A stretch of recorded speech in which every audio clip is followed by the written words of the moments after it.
It's a producer tag.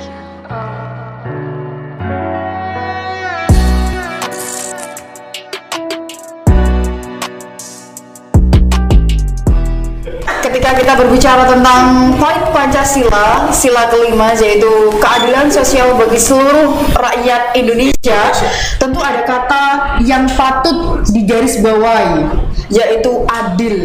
Nah, keadilan ini seperti apa yang harus diterima oleh masyarakat ketika berada di permasalahan hukum? Nah itu. Nah tentu nih Pak Denny, di sila kelima tentu berkaitan dengan sila yang kedua, yaitu kemanusiaan yang adil dan beradab. Nah, kemanusiaan yang adil dan beradab ini tentu nah betul sekali ketika masuk di hukum. Sebab diajar. Iya, gimana? Ada gium atau sebuah peribahasa gitu ya. Peribahasanya gimana? Sing mateng ning gone masyarakat. Biasane kuwi nek nggone hukum kuwi alah paling sing wis sing wong sing gedhe kuwi mesti menang. Oh. Ibarat kata seperti ini. Tajam ke bawah, tumpul ke atas. Lah kuwi ana ngono kuwi barang akeh. Jadi banyak masyarakat juga yang sudah berurusan dengan hukum itu malas. Piye apalagi kalau masyarakat miskin. Nah, dan masyarakat itu terkadang bingung, dia mau kemana ini? Nah, kuwi ana sing jenenge badan, sing jenenge bantuan hukum. Bantuan hukum atau LBH. Nah, kuwi sing arepe dibahas karo narasumber yang bisa. Betul sekali. Dimas di Agenda Netralis, di episode kali ini tentu kita akan berbicara tentang lembaga bantuan hukum bersama dengan narasumber kita, yaitu Bapak Suratman SH MAP. Berikan tepuk tangan yang paling meriah untuk Bapak Suratman bersama dengan lawyer muda dari LBH KP Rogolawe, Mas Khairun Nasihin, biasa dipanggil Kang Mas Anas ya. Oke. Kang Mas Suratman ini mau saka ngendi? Dari bagian hukum. Bagian hukumnya. Bagian hukum, Oke, Pemda. Ya. Atau di sana itu beliaunya itu sebagai analis, Kang Mas analis hukum, hukum ahli muda tepatnya. Nah itu kalau Mas Nasihin, nah wes ora usah dikenal kayak wes melalang melintang ngendi-endi. Betul sekali, namanya sudah melalang buana. Wes akeh sudah kenal. Apa meneh karo jenenge KP Rogolawe. Nah betul. Gimana? Sebelum masuk ke pembicaraan, ada sesi yang harus dilalui nih, Kang Mas berdua ini. Pilih sing ndi? Iya, menujunya kemana ini? Aku seneng Kang Mas Suratman. Oke, berarti ke Kang Mas Suratman. Nah, Kang Mas Suratman, sebelum kita ngobrol lebih lanjut lagi seputar hukum, ada sesi yang harus dilalui nih, Kang Mas. Namanya, nah ini ditanyakan itu semakin surprise ya dan penasaran. Jadi ada sesi pantik api. Nah, di sesi pantik api ini ada 10 pertanyaan dengan 2 pilihan kata yang harus dipilih salah satu dan dijawab secara cepat oleh narasumber nih. Bagaimana Kang Mas? Sudah siap? Siap. Ini tadi rahasia Pak ya. Saya tadi. Oh enggak. Hanya ngambil salah satu. Iya. Nggih, siap. Siap nggih. Oke. Sayang. Oke, langsung Kang Mas Denny. Dijawab dengan cepat Kang Mas Suratman. Yang pertama, aturan atau hukum? Aturan.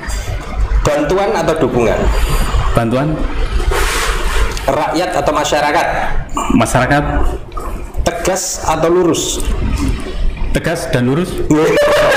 Harus dipilih salah satu Kang Mas. Kalau cowok biasanya lurus. Lurus ya? Sebenarnya tegak tapi bahasa enaknya kok lurus. Oh lurus ya sudah. Benar atau baik? Benar. Nilai atau norma? Norma. Tugas atau rutinitas? Tugas. Mendalam atau meluas? Mendalam. Wibawa atau institusi? Wibawa. Dorong atau tarik? Dorong. sebentar. Saya penasaran, mendalam atau meluas? Ini berbicara tentang hukum tentu sampai ke akar-akarnya. Harus. Berarti bisa dikatakan hukum juga seperti akar tunjang ya. Dia sampai ke akar-akarnya. Itu kaya ngono kuwi wong jenenge wong hukum ya ta. Oke. Nah, iki takone sapa dhisik iki? Aku senengku ki Mas kae sentak jebul. Oke, langsung saja pertanyaannya.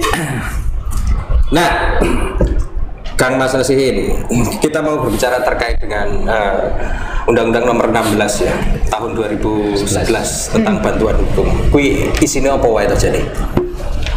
Undang-undang itu memerintahkan atau mengamanatkan bahwa kita sebagai masyarakat diberikan kesempatan atau untuk memberikan bantuan hukum kepada masyarakat dengan dorongan dari pemerintah atau Kemenkumham atau sampai ke pemerintah daerah ini dengan aturan bahwa bantuan hukum ini harus memenuhi syarat-syarat tertentu. Misalnya seperti badan hukum, ada pengacaranya dan lain sebagainya. Mungkin sesingkat itu dulu. Sesingkat itu. Kalau saya baca itu ada terkait dengan, ada 3 pihak yang diatur dalam undang-undang itu. Yang pertama yaitu penerima bantuan itu, kemudian pemberi bantuan dan penyelenggara, kan gitu. Nah, penerima bantuan ini dalam LBH kenapa langsung ditulis itu miskin gitu. Untuk orang miskin. Nah, ini sing kaya apa ya? Gini, untuk soal bantuan hukum ini sebenarnya kalau kami yang menilai bukan hanya untuk masyarakat miskin, tapi yang membutuhkan. Sepanjang itu tidak ada hasil. Artinya gini, kalau perkara-perkara perdata itu kita tidak bisa digolongkan perkara yang pro deo. Yang artinya perkara perdata misalnya tanah dan lain sebagainya itu kan ada hasil. Nah, ini yang perkara yang misalnya pidana ataupun perdata yang tidak ada hasil ini sebenarnya bukan golongan miskin, akan tetapi kan banyak mungkin pidana yang dinilai berat, narkoba dan lain sebagainya, pas yang vonisnya atau ancamannya itu di atas 5 tahun itu wajib didampingi oleh penasihat hukum. Nah, dalam hal ini barulah muncul yang namanya lembaga bantuan hukum. Terus dari posisi yang lain tadi penyelenggara otomatis pemerintah atau negara. Terus dari posisi pemberi bantuan ya kita yang kapasitasnya sebagai aktivis praktisi hukum ini yang telah disumpah oleh pengadilan tinggi itu bisa memberikan bantuan hukum. Gitu. Nah, Kang Mas, untuk bisa menjadi lembaga hukum katakanlah bantuan hukum itu kudu ono sertifikatnya apa kudu kaya apa itu? Ya, untuk bantuan hukum jadi kita awal membentuk bantuan hukum itu adanya kelompok dengan niat visi misi yang sama untuk memberikan bantuan hukum kepada masyarakat. Setelah itu kita pemenuhan perizinan itu terkait badan hukum. Terus setelah itu ada di situ syarat yang mensyaratkan bahwa di dalam lembaga hukum itu harus ada praktisinya atau lawyer yang sudah bersertifikat. Kayak apa sertifikat? Lawyer yang sudah bersertifikat ini tuh kan. Kalau kita bicara pengacara ini kan banyak yang bisa beracara di pengadilan itu biasanya di situ ada pendidikan pengacara. Seperti saya ini kan sudah ada izin untuk beracara. Itu berapa tahun kok yang menunggu? Dapat kayak gitu berapa tahun? Tidak lama sebenarnya. Sekitar 2 tahun. 2 tahun. Ya. 2 tahun. 2 tahun. Setelah sarjana hukum. Untuk KP Ronggolawe sendiri ada nggak badan hukumnya itu? Kalau KP Ronggolawe sudah berbadan hukum sejak tahun 2015. Sudah lumayan lama, 7 tahun. Wes pirang kasus wae kuwi. Kalau kita ini mulai dari 2004 sebenarnya kita sudah ada, dan ini sudah sekitar 1.680 sekian. Dari 2004 sampai 2022. Sampai 2022. Kui pidana ya perdata. Kalau kita khusus, kita ini spesifikasinya di perlindungan perempuan dan anak. Spesifikasinya lebih terspesifikasi ya, khusus perempuan dan anak. Khusus perempuan karo anak.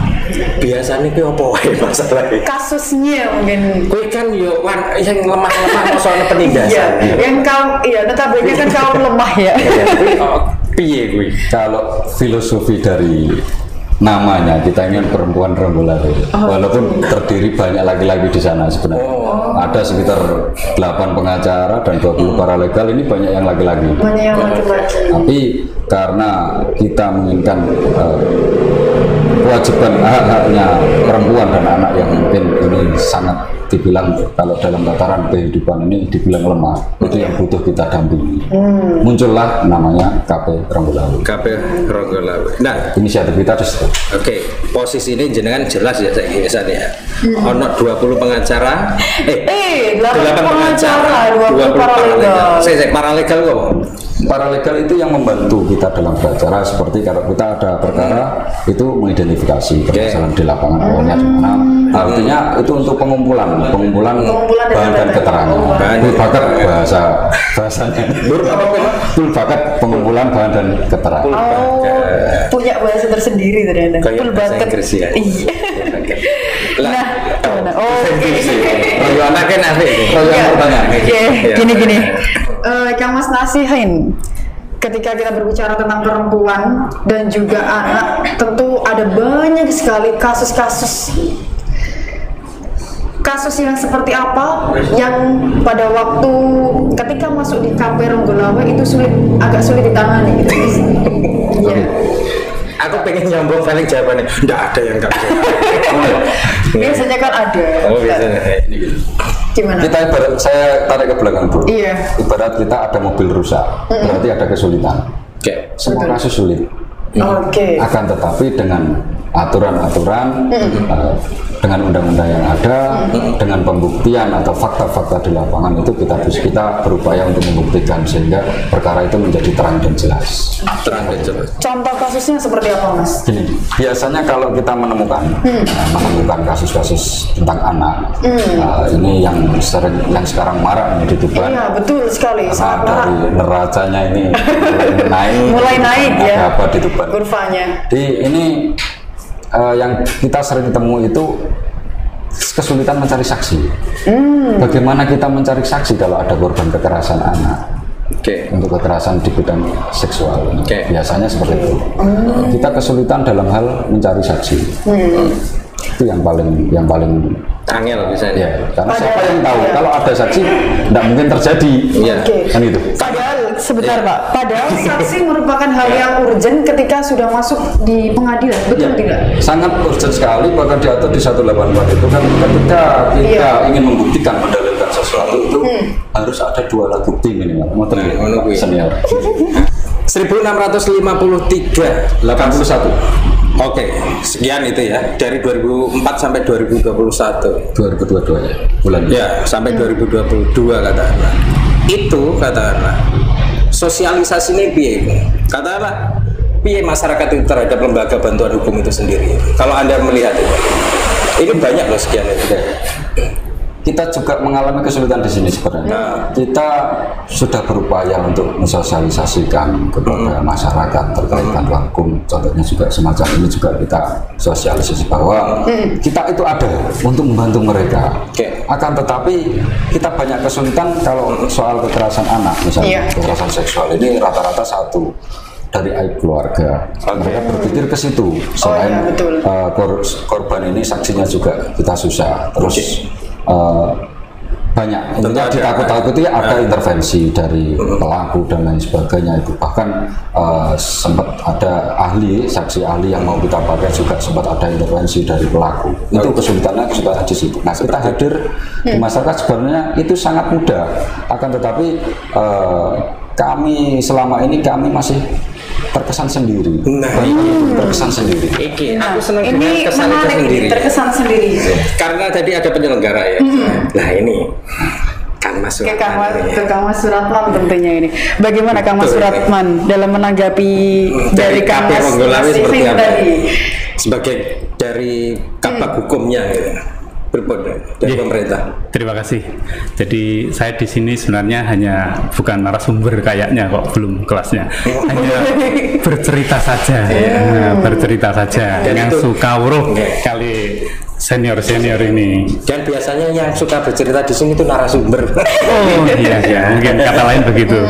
Jadi intinya dari pemerintah daerah dalam hal ini di bagian hukum itu sebenarnya sudah proses sosialisasi sering disisipkan di acara Lukumdu, penyuluhan hukum terpadu. Tapi kalau yang fokus di bantuan hukum untuk masyarakat miskin itu kalau di Pemda sebenarnya sudah terbit Perda sejak 2018. Ada perda? Iya, Perda nomor 22 tahun 2018 tentang bantuan hukum untuk masyarakat miskin. Kemudian untuk tindak lanjutnya saat ini sedang berproses peraturan Bupati untuk pelaksanaan dari perda tersebut. Sampai hari ini bagaimana? Sudah proses naik ke Bupati. Mudah-mudahan tahun ini atau tahun depan ini? Mudah-mudahan sebelum akhir tahun ini sudah turun. Mudah-mudahan kami harapkan. Akhir ya? Ya, sebelum akhir. Mudah-mudahan kami sangat berharap begitu. Nanti kami bisa membantu lah. Harapan kami begitu. Seperti itu. Oke. Nah, kalau harapannya dari Kang Mas Suratman sendiri, nanti badan bantuan hukum ini sendiri seperti apa? Dari pemerintah seperti apa nantinya? Ya sesuai Perbuk tadi. Jadi Perbuk tadi kan untuk melaksanakan program bantuan hukum bagi masyarakat miskin. Jadi agar masyarakat miskin itu juga bisa mendapatkan keadilan. Mereka yang tidak mampu untuk berproses hukum, bosone orang biaya lah. Sehingga mereka tetap bisa mendapatkan keadilan dengan dibantu oleh Pemda melalui LBH. Bisa LBH. Boleh bocoran sedikit untuk biaya itu bagaimana? Biaya. Nah, bagaimana ini? Ya, biaya tadi kan akan dilewatkan melalui badan hukum atau LBH ataupun organisasi bantuan hukum yang sudah tercatat di Kemenkumham. Di antaranya ya LBH Ronggolawe ini sudah bisa. Nanti kalau mudah-mudahan Perbu ini sudah tahun ini bisa clear. Kami juga sebelum ini turun juga kami sudah berusaha sosialisasi sehingga turun bisa langsung disambut dan berjalan dan bermanfaat bagi masyarakat. Oke, cepat langsung semergawin mengisah. Iya, saya mau tanya seperti ini Kang Mas Suratman. Nah, untuk persyaratannya bisa tergolong dan bisa istilahnya menggunakan peraturan tersebut seperti apa? Bagi masyarakat, ya terutama masyarakat Tuban, mereka yang tentu pertama mereka yang bermasalah atau punya perkara. Kemudian mereka dianggap tidak mampu dengan surat keterangan tidak mampu. Artinya dia ber-KTP Tuban, LBH yang telah ditunjuk atau yang telah memenuhi syarat.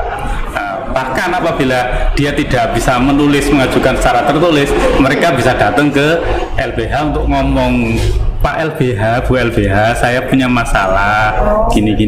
Nanti LBH bisa membantu menuliskan. Berarti hanya cukup punya perkara. Iya. Kalau nggak bisa menulis disampaikan secara lisan. Jadi gitu, bisa. Seperti itu. Itu Dimas Diajeng dan netralis yo. Nek ono masalah, rapopo teko di LBH. Nanti akan dibantu untuk menyelesaikan masalah. Nah, mungkin Kang Mas Nasihin pernah punya pengalaman seperti itu kan? Kalau memang biasanya memang seperti itu. Cuman yang kami harapkan itu dukungan yang real. Dukungan yang real ini sebenarnya bukan hanya dana. Seperti bukan apa? Hanya biaya. Oke. Kalau sebagai korban itu sangat mudah sebenarnya. Mudah. Sebagai korban Mudahnya gini, kalau korban pidana. Ini pidana. Pidana. Saya bicara perempuan dan iya. Kalau korban cukup melaporkan itu sudah bisa. Lah, terus gini, dari maraknya perkara asusila yang ada di Tuban ini, saya mohon maaf ya, saya ingin coba menggali lagi.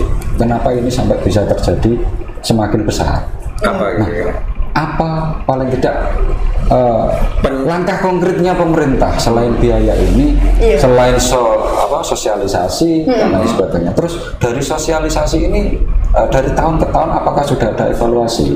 Oke. Sehingga ya sebenarnya Sejauh ini seperti apa gitu ya? bukan suka tidak suka, kalau ada perkara kita dibiayai ini sangat mudah. Iya kan? Sangat. Langsung berbicara. Kami juga merasa bahwa keseriusan masyarakat pemerintah yang ada di Tuban ini terkait dengan pemberian bantuan hukum, terus perlindungan kepada saksi dan lain sebagainya. Lah ini langsung dijawab Kemawon ini. Langsung ke Kang Mas Suratman. Bagaimana Kang Mas Suratman? Sejauh mana ini? Ngomong saya ketemu Pak Kabak. Oke. Bukan, saya bukan Kabak evaluasi, saya koreksi. Jadi saya staf di bagian hukum dengan jabatan analis hukum lebih muda. Kalau dulu ini kan fungsional. Kalau dulu di strukturalnya itu kepala sub bagian bantuan hukum. Jadi, Kalau selama ini sudah seperti apa ini dari pemerintah sendiri dalam sebenarnya di pemerintah daerah itu kan juga masing-masing ada bidangnya. Jadi ya kalau di bagian hukum itu kan sebenarnya di penciptaan peraturan-peraturan atau munculnya terbitnya peraturan regulasinya. Kemudian kalau kaitan dengan misalnya kaitan dengan perlindungan anak dan sebagainya itu ada dinas sendiri. Ada dinas sendiri. Jadi di dinas itu dia juga sudah mengantisipasi dengan membuat perbuknya misalnya untuk perlindungan. Jadi draft awalnya itu dari mereka. Jadi nanti di bagian hukum itu hanya semacam legal draftingnya, jadi tata naskahnya dan sebagainya. Tapi kami tetap bersama-sama untuk mengantisipasi untuk bisa memberikan manfaat yang sebesar-besarnya bagi masyarakat. Tentu seperti antisipasinya itu. Bisa lebih spesifik, Pak. Pribadi ya, antisipasi atau koordinasi terus begitu atau seperti apa? Ya pasti, makanya tadi kan sudah sampaikan. Makanya tadi sudah saya sampaikan. Jadi di masing-masing OPD organisasi perangkat daerah itu kan ada tupoksi masing-masing. Jadi kaitan dengan perlindungan anak ada di dinas sosial, pemberdayaan perempuan dan anak. Kemudian ya mereka yang fokus di sana. Ya. Tapi di Pemda sendiri kan memang ada tim yang tergabung, tapi di fokus itu ada di sana. Oke. Ya, kalau di Pemdanya kan di bagian hukum khususnya ini kan hanya di tiga tugas pokoknya. Artinya pokoknya perundang-undangan, jadi regulasi untuk pembuatan regulasi, legal draftingnya, kemudian di bantuan hukumnya, bantuan hukum ya ini salah satunya muncul Bankumaskin ini. Kemudian di dokumentasi, jadi informasi hukum, jadi dari produk hukum sekabupaten itu ada yang mengelola juga di bagian dokumentasi dan informasi hukum daerah, itu juga sudah ada aplikasinya. Artinya pokoknya data dan lain sebagainya siaplah membantu ya. Siap. Seperti itu Kang Mas. Pasti diusahakan untuk yang terbaik untuk memanfaatkan bagi masyarakat. Aku lagi ngerti biaya nggak masalah. Iya, biaya nggak masalah. Tapi yang diminta Kang Mas nasihin itu langkah konkretnya ternyata yang dari Pak Suratman ada dapurnya sendiri begitu. Monggo toh ke sana. Iya. Cuma nyenggol tapi sedikit. Iya.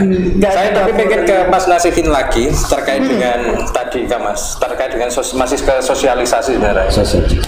Piye carane jenengan katakanlah agar masyarakat itu sebenarnya kan banyak kasus ya. Dari 1.600 katakanlah pasti jenengan juga pasti sudah melihat sebenarnya akeh loh sing gak gelem ning nggonku iki yang gak mau melapor, takut aib keluarganya. Carane piye sampai ketika kita menemukan temuan atau perkara, yang langkah yang awal kita berikan adalah konseling. Kita berikan pengertian bahwa jenengan ini adalah korban. Itu dulu pada intinya. Setelah itu kita berikan pemahaman tentang hukum. Kalau hal semacam ini tidak boleh. Itu dulu konselingnya. Nah, setelah itu baru kita angkat perkaranya. Hingga nanti dia mau bercerita, kita gali semua, identifikasinya dari situ. Cuman kita kesulitan, kita tidak punya lahan. Artinya bukan lahan soal rezeki ini, bukan. Banyak LBH di Tuban. Tapi kita tidak punya tempat untuk di mana kita menempatkan diri harus bersosialisasi. Tiba-tiba ujuk-ujuk kita sosialisasi ke desa-desa kan tidak mungkin. Ini butuh tadi loh. Instrumen tadi yang tiga tadi itu harus itu. ada dukungan, ada program. Ini yang saya maksud, ada langkah konkret katanya.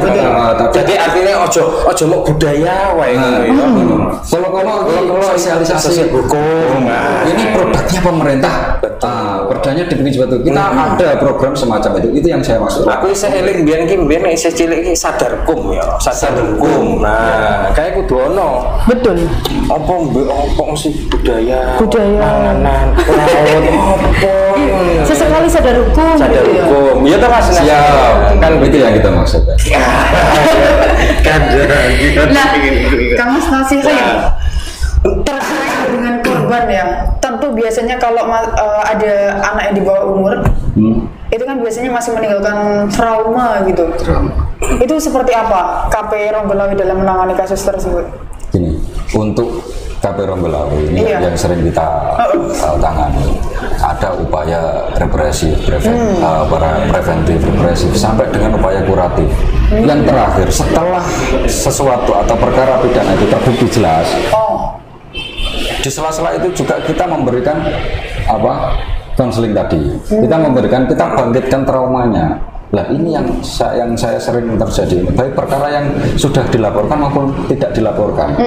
Ini sebenarnya mereka ada trauma berat, akan tetapi tidak terbaca. Nah, ini kita ingin masuk memberikan pendidikan itu, memberikan pendidikan karena apa? Anak ini adalah jantung negara. Mereka akan besar. Kalau mereka besar dengan trauma hukum, trauma kehidupannya, bagaimana dengan negara kita lah? Ini pemerintah kita sangat butuh generasi trauma. Kita butuh wadah, kita butuh tempat untuk kita bersosialisasi. Nah, itu kita ini mumpung ada bidang analis. Analis juga. Bagaimana nanti peraturan-peraturan itu bisa dijalankan dengan program.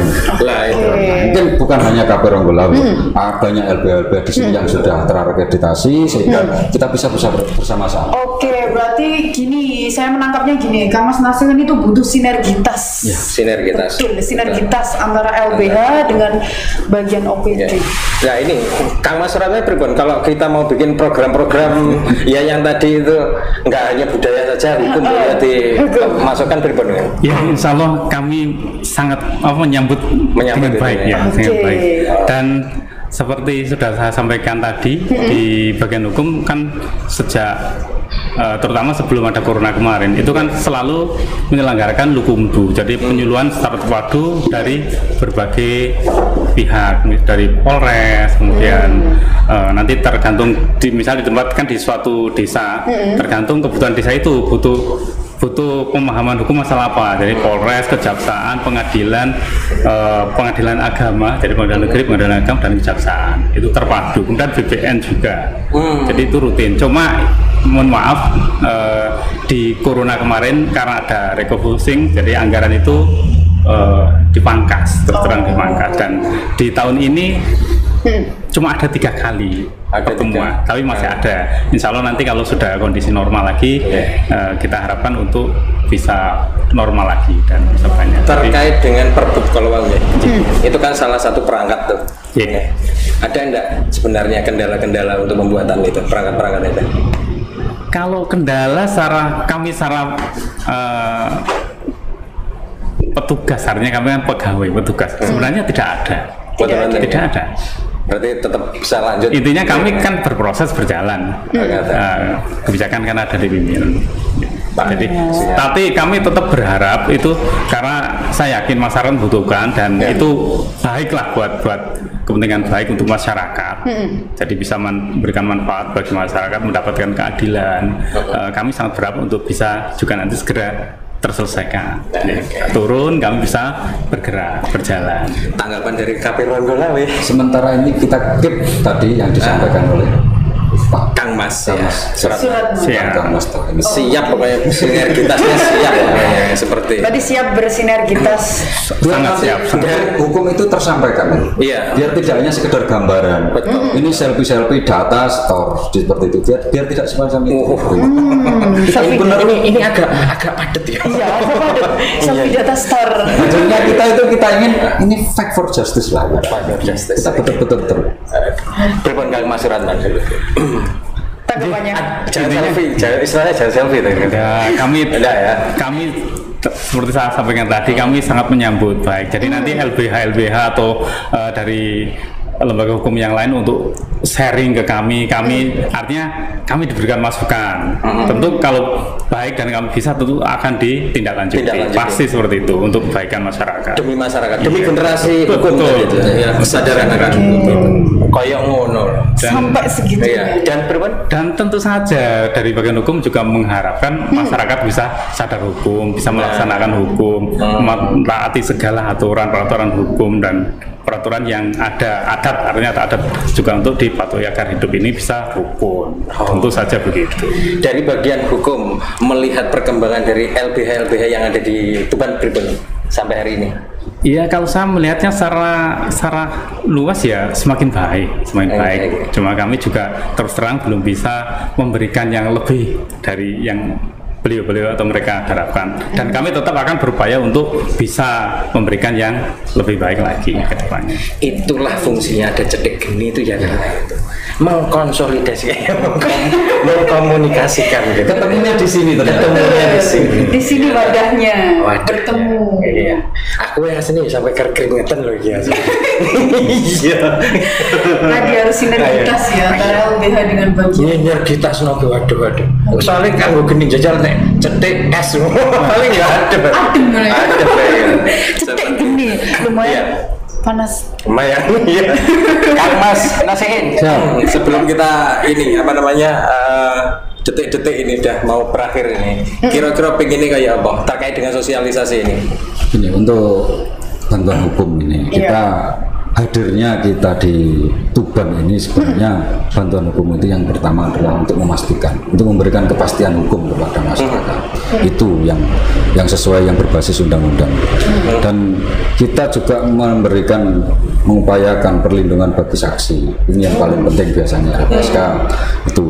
Yang pada intinya kita benar-benar ingin biar hukum di Tuban ini benar-benar mendapatkan keadilan yang sesuai dengan fakta, sampai dengan kita memberikan stimulan kalau sudah selesai perkaranya, sampai dengan sudah selesai ini tetap kita memberikan sentuhan-sentuhan biar traumanya, kita memberikan konseling itu biar traumanya berangsur pulih kembali. Amin. Itu.